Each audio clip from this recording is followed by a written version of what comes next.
What's going on, horror gang? Welcome to I Shot Him 6 Times YouTube horror movie channel. As you know, I'm your host Marcus. Please be sure to shoot that like button, subscribe to the channel, also hit that notification icon to get all these content updates to the channel. In this video, I want to talk about another recent Screen Rant article suggesting that Michael Myers imagined the previous sequels as a way to make the previous sequels canon in this new Halloween universe. But before I do that, let's hit that intro.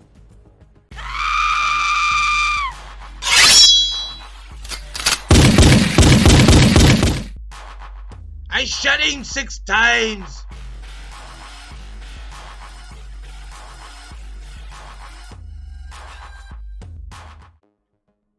Alright, gang, so let's get into it. So, about 2 weeks ago, Adrian Tyler of Screen Rant published an article suggesting Halloween theory reveals retcon sequels were imagined by Michael Myers.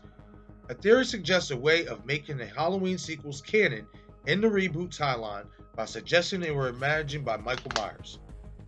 The Halloween movie series has gone through different retcons which have branched out the timeline, and the current one completely ignores all movies that came after John Carpenter's original.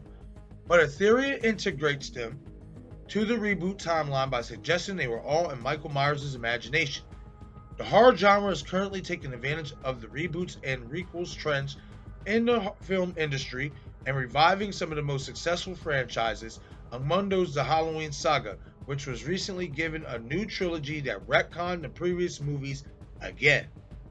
The Halloween franchise began in 1978 with John Carpenter's movie of the same name, which introduced the audience to the story of serial killer Michael Myers.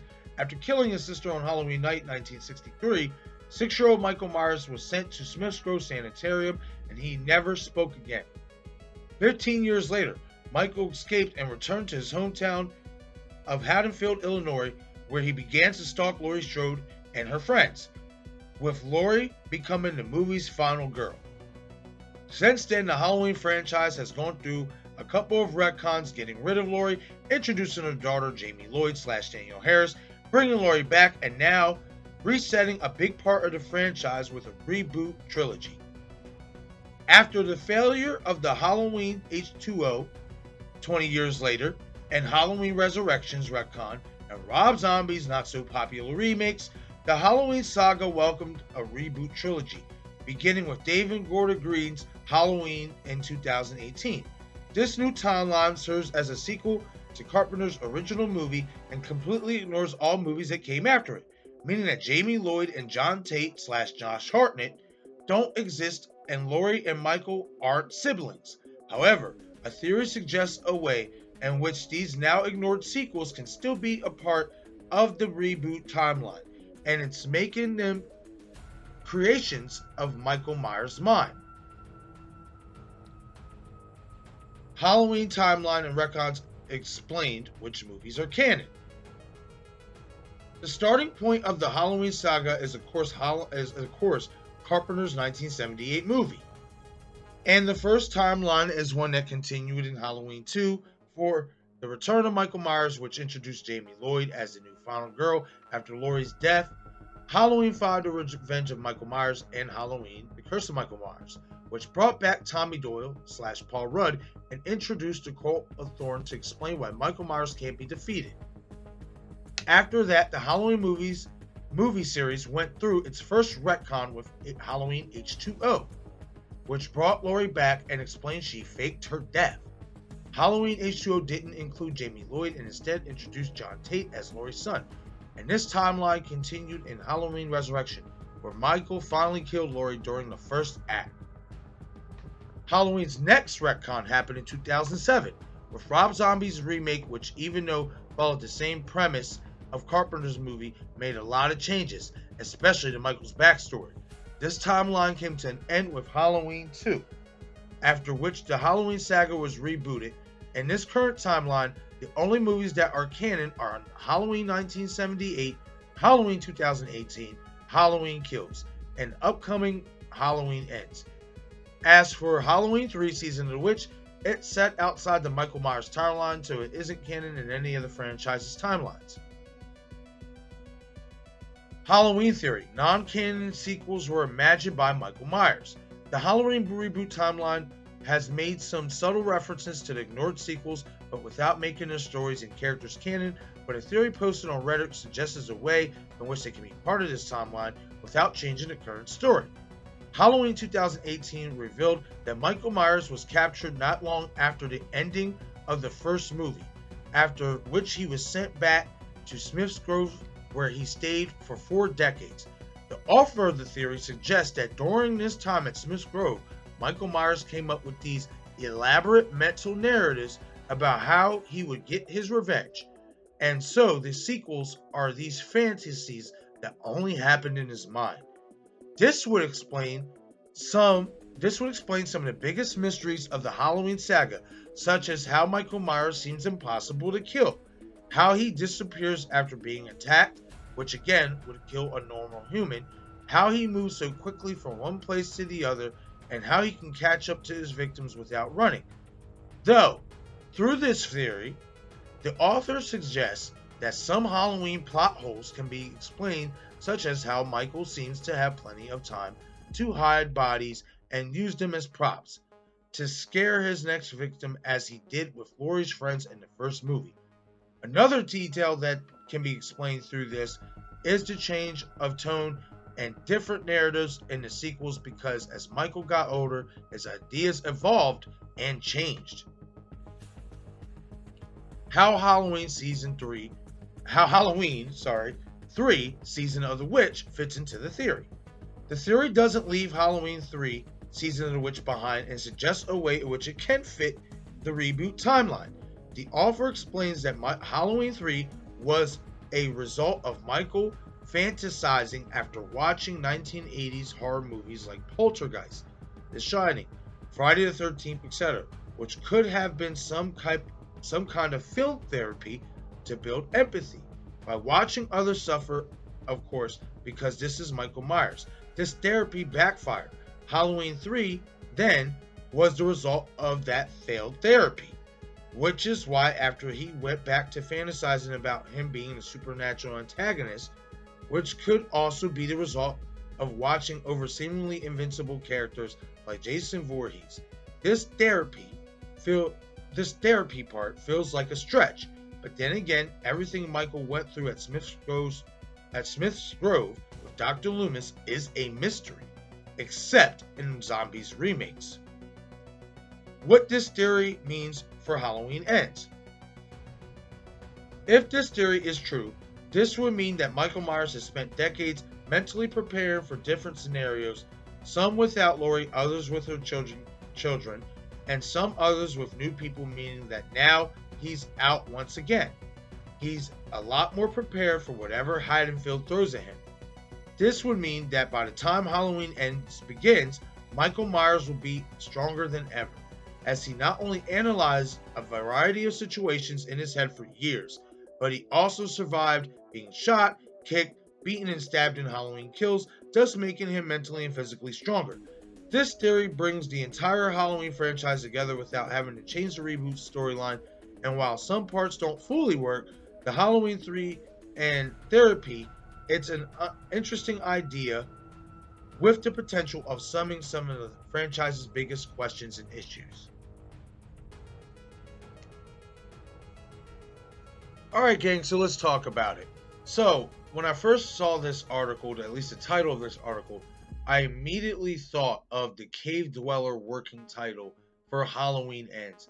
Just something about that title, about, retconning, the sequels, all on Michael Myers' mind, just screamed Cave Dweller to me, and here's why. For the simple fact is, going into Halloween Ends, we do not know where Michael Myers is going to be. For all we know, he could be in an actual cave. He could be underneath his house, as we know in Halloween Resurrection. I mean, granted, all the other reboots so far are not canon, in this timeline, but you never know. I mean, they did bring back the Halloween 3 Season of the Witch masks for the kids to wear, on Halloween night. So it's not impossible for them to do what Halloween Resurrection did, and that's put a, underground tunnel underneath Michael's house. So who's to say if Michael's underneath his house after killing Karen and whatnot, and what if these 4 years, being alone and not being caught, and whatnot, or even if he is caught, let's say he got put back in Glass Hill or Smith's Grove. Like I said, we do not know where Michael Myers' presence is going to be, at least in the initial opening scene of this movie, in my opinion, unless they retcon Halloween Kills ending, which could possibly mean with the reshoots that they're doing right now, that could possibly be the reshoots they are doing. We don't know that, though, obviously. So with that being said, I think this is a very, very fascinating take. It's something that I wouldn't be against, for the simple fact is I think it matches up with the Cave Dweller working title. I mean, Michael Myers is supposed to be a supernatural being already, right? I mean, at least the evil inside him is a supernatural being. You know what I mean? And I feel like this could work. You know what I mean? Like, what does Michael think about, when he is staring out that window at his parents' house? What was he thinking about when he was staring out the window when we seen those cutscenes in the original, like, first two, when, you see Laurie going to visit him in the sanitarium and stuff like that, and he's just staring out the window. What is Michael Myers thinking? What is he envisioning? And in my opinion, guys, I don't think this is a bad idea.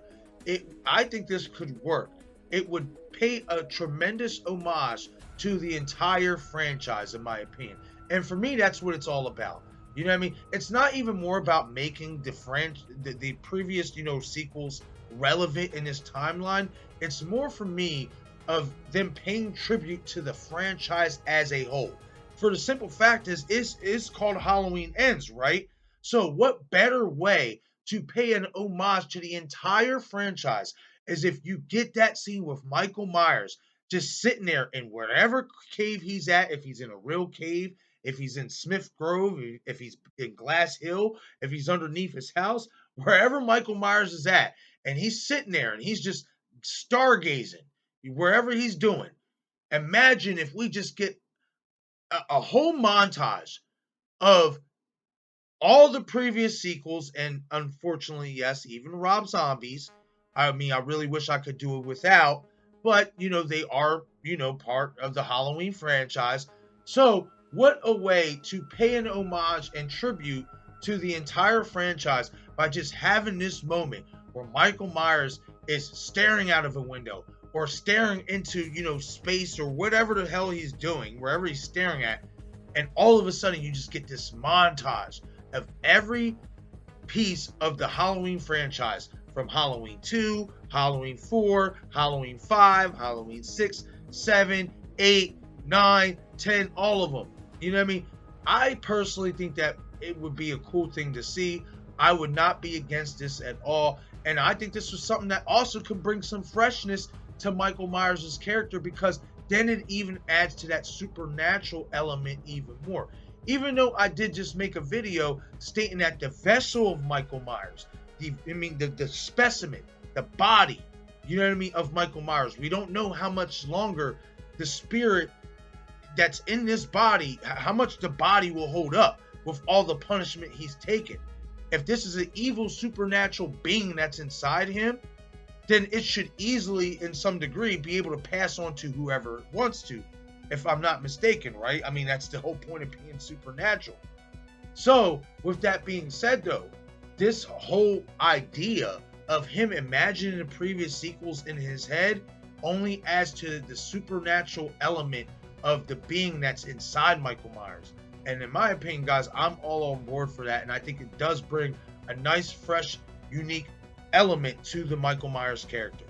But that's my take on this article, you guys. Let me hear your take. Hit the comment section below and let me know what you guys think about this article published by Adrian Tyler of Screen Rant.